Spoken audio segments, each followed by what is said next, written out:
මම අද කතා කරන්න බලාපොරොත්තු වෙන්නේ ඉබ්බගේ හාවගේ කතාව ගැන.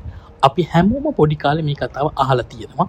හැබැයි මේ කතාව ඇතුලේ තව කතාවක් තියෙනවා. ඒ කතාව දන්නේ බොහොම ටික දෙනයි. ඒ හින්දා මම අද මගේ කෝටිපති යාළුවා එපිසෝඩ් එකක් වෙනුවට මේ ඉබ්බගේ හාවගේ කතාව කියනවා. ඔන්න ඉබ්බෙක් හිටියා, ඉබ්බත් එක්ක හාවෙකුත් හිටියා. මේ හාවට ඕන වුණා ඉබ්බව පරද්දලා රේස් එකකින් දිනන්න. එහෙම දෙයක් කරන්න කිසිම උවමනාවක් නැහැ. මොකෝ හැමෝම දන්නවා හාව කොහොමත් හයියෙන් යනවා, ඉබ්බ කොහොමත් හිමින් යනවා කියලා. කොහොම හරි මේ දෙන්න කතා වෙලා රේස් එක ඇරේන්ජ් කරගත්තා.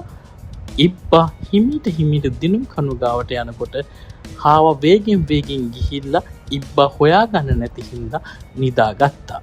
ඉතින් හිමීට ඉබ්බා දිනුම් කණුව ගාවට ගිහිල්ලා මේ රේස් එක ජයග්‍රහණය කරගත්තා. හාවට පරාජය සහ ඒකේ අවනම්බුව ලැජ්ජාව උරුම වුණා. ඉබ්බට ජයග්‍රහණයයි ඒ ජයග්‍රහණයත් එක්ක එන සිතුවිලි ධාරාවම හිමි වුණා. හැබැයි මේ කතාව ඇතුලේ තියෙන අනිත් කතාව, එහෙම නැත්නම් ඇතුලේ තියෙන සිද්ධාන්තය ගොඩක් අය දන්නේ නැහැ. මේ කතාවෙන් ඉන්න ඉබ්බයි හාවයි ඔයා ජීවිතේදී, එදිනෙදා ජීවිතේදී ඔයගොල්ලන්ගේ වටපිටාවේ ඇසුරු කරන යාළුවන්ගේ ඔයා දැකලා ඇති. ඉබ්බ කියලා කියන්නේ ඩිසිප්ලින් එක තියෙන සත්වෙක්. මම කියන්නේ සතා අනුව නෙමෙයි, බයොලොජිකලි නෙමෙයි. ඉබ්බ කියන්නේ මේ කතාවේ හැටියට ඩිසිප්ලින් එකක් තියෙන සතෙක්. ඒ කියන්නේ එයා පටන් ගත්ත දේ හැමදාම කන්ටිනියස්ලි කරා. හැබැයි හාව කියන්නේ මෝටිවේෂන් එකක් තිබුණු කෙනෙක්. හාවට මං වැරද්දක් කියන්නේ මෝටිවේෂන් එකක් ඕනේ අපේ ජීවිතේ හැමදේම පවත්වා ගන්න. නැත්නම් හැමදේම ආරම්භ කරන්න. හැබැයි අපිට ඩිසිප්ලින් එකක් නැත්නම් ඒ දේවල් කන්ටිනියු කරගන්න ඉවරයක් දකින්න අපිට යන්න හැකියාවක් නැහැ. ඒක තමයි මේ රේස් එකේදී උනේ.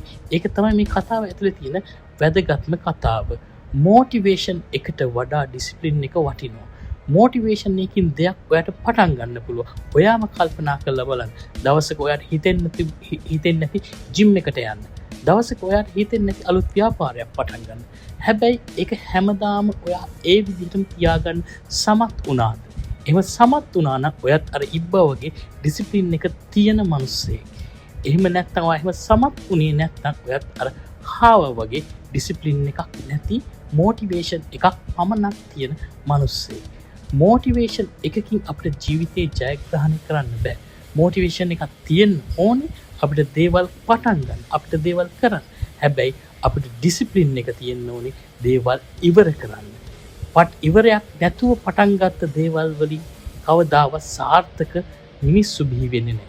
සාර්ථක මිනිහෙක් බිහි වෙන්න නම් දේවල් පටන් ගන්නත් ඕනේ, ඒවා හරියට ඉවර කරන්නත් ඕනේ. මේක තමයි ඉබ්බගේ හාවගේ කතාවේ අපිට ගන්න තියෙන ප්‍රධානම ආදර්ශය.